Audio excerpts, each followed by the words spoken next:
আসসালামু আলাইকুম। সিদরাতুল মুনতাহা চ্যানেলে আপনাদের সবাইকে স্বাগতম। আমি আজ আপনাদের মাঝে পরিবেশন করে দেখাবো কিভাবে আমি খুব সহজেই মাত্র অল্প উপকরণে হোটেলের মতো মুচমুচে রসগজা তৈরি করে নিয়েছি। আসুন এবার তাহলে দেখা যাক কিভাবে আমি রসগজাটি তৈরি করেছি। রসগজা তৈরি করার জন্য আমি নিয়ে নিব 2 কাপ পরিমাণ আটা,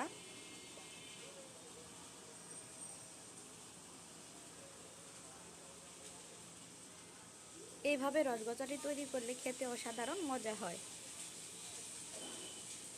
এবার আমি দিয়ে দিব পরিমাণ মতো লবণ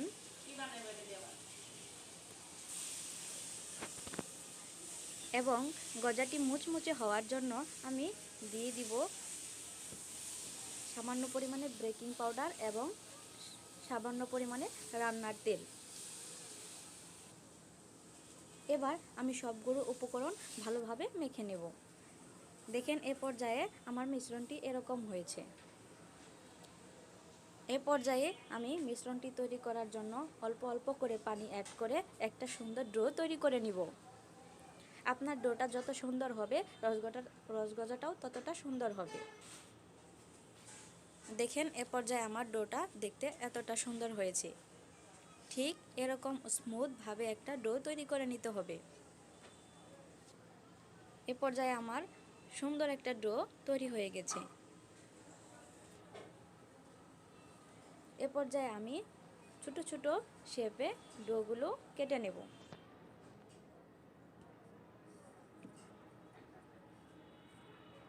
গোল গোল করে সবগুলো ডো আমি আলাদা করে নিয়েছি। দেখেন আমার সবগুলো আলাদা করে নেওয়া হয়ে গেছে।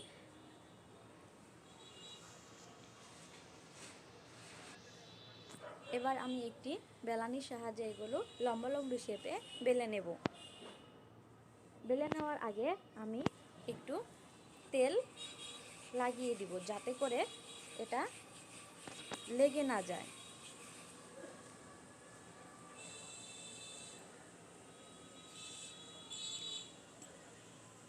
এ পর্যায়ে আমি হাতের সাহায্যে একটু লম্বালম্বিভাবে শেপ দিয়ে এবার বেলান দিয়ে লম্বালম্বি শেপ দিয়ে দিব।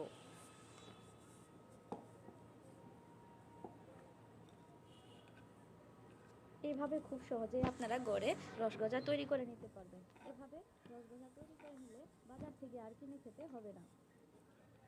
যে কোনো সময় আপনারা এটি তৈরি করে নিতে পারবেন। দেখেন আমি এইভাবে লম্বালম্বিভাবে একটা শেপ দিয়ে নিয়েছি। এবার আমি একটি চাকুর সাহায্যে এর মাঝে একটু একটু করে ফুটা করে দেব যাতে এটি ফুলে না ওঠে।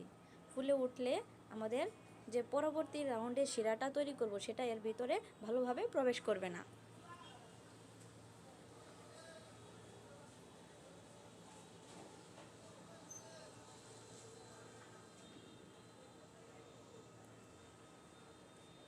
দেখেন আমার সবগুলো গজা তৈরি করে হয়ে গেছে। এবার এগুলোকে ভেজে নেওয়ার পালা। ভেজে নেওয়ার জন্য আমি চুলায় আগে থেকেই কড়াই বসিয়ে রেখেছিলাম তেলটা গরম হওয়ার জন্য। আমার তেলটা পুরোপুরি গরম হয়ে গেছে। এবার আমি একটু একটু করে আমার তৈরি করে রাখা গজাগুলো দিয়ে দেব।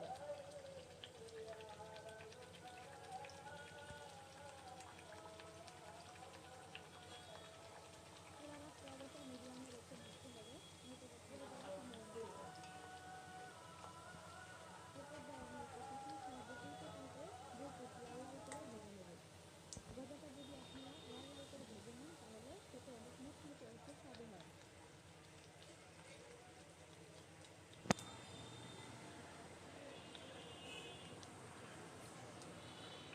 ধীরে ধীরে দু পিঠ উল্টে পাল্টে ভেজে নিতে হবে।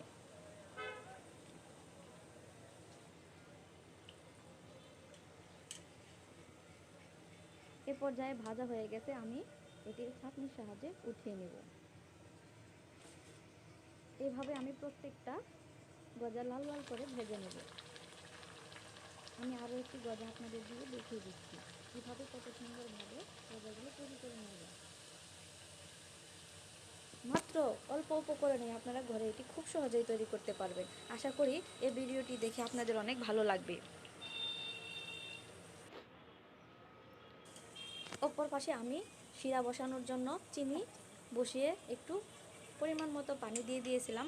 আমার শিরা তৈরি হয়ে গেছে। দেখেন শিরাটার ঘনত্বটা ঠিক এরকম হয়েছে। শিরাটা ঠিক আঠালো আঠালোভাবে করে নিতে হবে, যাতে গজার গায়ে সুন্দরভাবে লেগে থাকে। এ পর্যায়ে আমার সবগুলো গজা এর ভিতরে আমি একটি একটি করে দিয়ে দেব।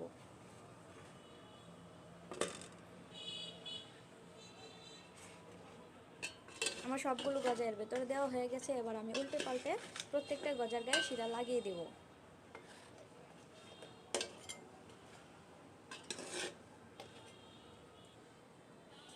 দেখেন আমার প্রত্যেকটা গজার গায়ে শিরা লাগানো হয়ে গেছে। দেখেন দেখতে কতটা সুন্দর এবং ক্রিস্পি হয়েছে। আশা করি আমার এই ভিডিওটা আপনাদের ভালো লেগেছে। আমার ভিডিওটা যদি ভালো লেগে থাকে তাহলে অবশ্যই আমার চ্যানেলটি সাবস্ক্রাইব করবেন এবং আমার পাশেই থাকবেন। ধন্যবাদ সবাইকে আমার ভিডিওটি দেখার জন্য।